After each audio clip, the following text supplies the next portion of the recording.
मेरी छोटी सी दुनिया जो बस एक चादर और दो वक्त की रोटी के इर्द गिर्द घूमती थी, एक रात में तबाह हो गई। मेरा नाम आयशा था और मेरी जिंदगी एक ऐसी कहानी बन चुकी थी जिसमें हर पल एक नया खौफ, एक नया इम्तिहान लेकर आता था। मेरी अम्मी मर चुकी थी और अब्बू भी एक हादसे में मुझे अकेला छोड़ गए। घर में एक सौतेली अम्मी थी जिसका चेहरा देखते ही दिल में खौफ उतर जाता था। एक दिन जब मैं घर के छोटे से आंगन में कपड़े सुखाने के लिए लटका रही थी, उसने मुझे आवाज दी, आयशा, यह किसका बच्चा है जो तू छुपा रही है? उसकी आवाज में इतना जहर था कि मेरी सांसें रुक गईं। मैंने घबरा कर कहा, अम्मी, अल्लाह की कसम, मैं बेगुनाह हूँ। मगर उसके चेहरे पर कोई रहम न था। उसने मेरी बात को हवा में उड़ाते हुए मेरी छोटी सी दुनिया को मोहल्ले के सामने नंगा कर दिया। मोहल्ले वालों ने बात का बतंगड़ बना दिया। एक छोटी सी घटना जो स्कूल के एक कमरे में मेरी बेहोशी के बाद हुई थी, उससे उन्होंने मेरी इज्जत का जनाजा निकाल दिया। मैं सिर्फ 16 साल की थी जब मेरी जिंदगी एक इल्जाम के बोझ तले दब गई। स्कूल के प्रिंसिपल के बेटे ने मुझे अपने कमरे में सिर्फ पानी के छींटे मारकर होश में लाया था, मगर मोहल्ले वालों के लिए यह बात मेरी इज्जत के खिलाफ एक सबूत बन गई। सौतेली माँ ने इस मौके का फायदा उठाया और मुझे घर से निकाल दिया। निकल जा यहाँ से, तू इस घर के लिए कलंक है। उसकी आवाज मेरे कानों में गूंज रही थी जब मैं नंगे पांव, एक छोटी सी चादर और एक पुराना थैला लिए सड़क पर खड़ी थी। मोहल्ले के लोग दरवाजों से झोंक रहे थे, कोई हसरत भरी नजरों से, कोई नफरत से और कोई तमाशा देखने के लिए। मेरी रूह थरथरा रही थी और दिल में बस एक ही दुआ थी, या अल्लाह, मुझे इस इम्तिहान से निकाल। सड़कों पर भटकते हुए दिन रात गुजरने लगे। भूख और ठंड ने मेरे जिस्म को बोझल कर दिया था। एक रात जब मैं एक खाली मैदान के किनारे बैठी थी, एक अजीब सी आवाज ने मुझे चौंका दिया। अंधेरे में कुछ साये इधर उधर हरकत कर रहे थे। दिल धड़कने लगा और मैंने अपनी चादर को और सख्त लपेट लिया। तारपाल के टुकड़ों से एक छोटी सी झोपड़ी बनाई थी, मगर वह भी बारिश के पानी से भीग चुकी थी। रात के सन्नाटे में एक आवाज गूंजी, कौन है वहाँ? मेरी सांसें रुक गईं। एक आदमी जिसके हाथों में कुछ लोहे का सामान था मेरी तरफ बढ़ रहा था। उसके चेहरे पर एक अजीब सी मुस्कुराहट थी जो खौफ को और बढ़ा रही थी। मैंने अपनी आंखें बंद कर लीं और दिल ही दिल में दुआ मांगने लगी, या अल्लाह, मेरी हिफाजत कर। वो आदमी पास आया और बोला, भूखी है ना? चल, मेरे साथ खाना भी मिलेगा और काम भी। उसकी आवाज में एक अजीब सी नरमी थी, मगर आंखों में एक छलवा। भूख ने मेरे होश उड़ाए हुए थे और मैंने उसकी बात मान ली। उसने मुझे एक पुरानी जीप में बिठाया और शहर के एक कोने में ले गया।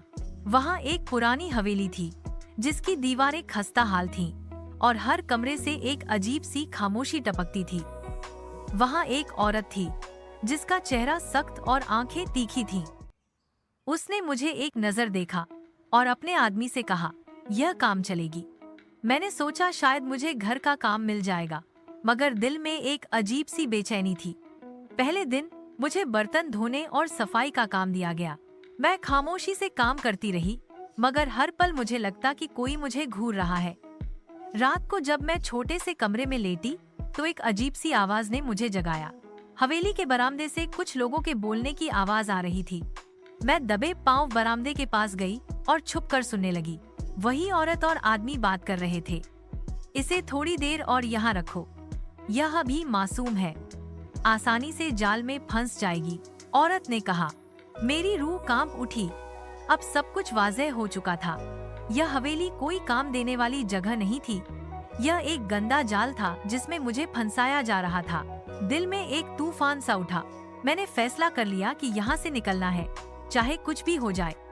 अगली रात जब सब सो गए, मैंने अपनी चादर ली और दबे पांव हवेली के दरवाजे की तरफ बढ़ी। दरवाजा थोड़ा सा खुला था। दिल की धड़कन इतनी तेज थी कि लगता था अभी सब जाग जाएंगे। मैंने एक झटके में दरवाजा खोला और सड़क पर दौड़ पड़ी।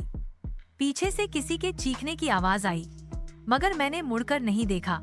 नंगे पांव सड़क के कंकड़ों ने मेरे पैरों को जख्मी कर दिया, मगर मैं दौड़ती रही। शहर की गलियां एक भूल भुलैया थीं, मगर मैं बस दौड़ती रही जब तक कि मेरी सांसें जवाब न दे गईं। एक पुरानी मस्जिद के पास रुककर मैंने सांस ली। मस्जिद के मीनार के साये में बैठकर मैंने अपने आंसू पोंछे। भूख, ठंड और खौफ ने मुझे घेर रखा था, मगर दिल में एक छोटी सी उम्मीद थी कि अल्लाह मेरी हिफाजत करेगा। सुबह होते ही मस्जिद के एक मौलवी साहब ने मुझे देखा।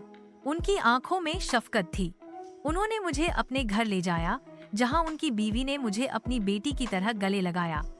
उन्होंने मुझे एक छोटा सा कमरा दिया और कहा, यहाँ तुम महफूज हो बेटी। उनके घर में रहकर मैंने एक मदरसे में काम शुरू किया। बच्चों को कुरान पढ़ाना, उनकी मासूम मुस्कुराहटों के साथ वक्त गुजारना, यह मेरी जिंदगी का नया मकसद बन गया। मगर एक दिन जब मैं मदरसे में थी, एक पुराना साया दोबारा मेरे सामने आ खड़ा हुआ। वही आदमी जो मुझे हवेली ले गया था, मदरसे के दरवाजे पर खड़ा था। उसने मौलवी साहब से कहा, यह लड़की मेरी है, इसे वापस दो। मेरी सांसें रुक गईं और दिल में एक तूफान सा उठा। मगर मौलवी साहब ने सख्त लहजे में कहा, यह अल्लाह के घर की अमानत है, जाओ यहाँ से, वरना अंजाम अच्छा नहीं होगा। वह आदमी गुस्से में वापस चला गया और मैं वहाँ बैठी रोती रही। मौलवी साहब ने मुझे तसल्ली दी, बेटी, जब तक अल्लाह है, कोई तुझे नुकसान नहीं पहुँचा सकता। उस दिन के बाद मेरी जिंदगी में एक नया अज़्म जागा। मैंने फैसला किया कि मैं अपनी तालीम मुकम्मल करूंगी। दिन में मदरसे का काम और रात को एक छोटे से तालीमी इदारे में पढ़ाई। जिस्म थकता था, मगर दिल हार नहीं मानता था। 2 साल बाद मैंने अपनी डिग्री हासिल की और एक छोटे से स्कूल में टीचर बन गई। बच्चों के चेहरे, उनकी मासूम आंखें और उनकी मुस्कुराहटें मेरी जिंदगी का नूर बन गई।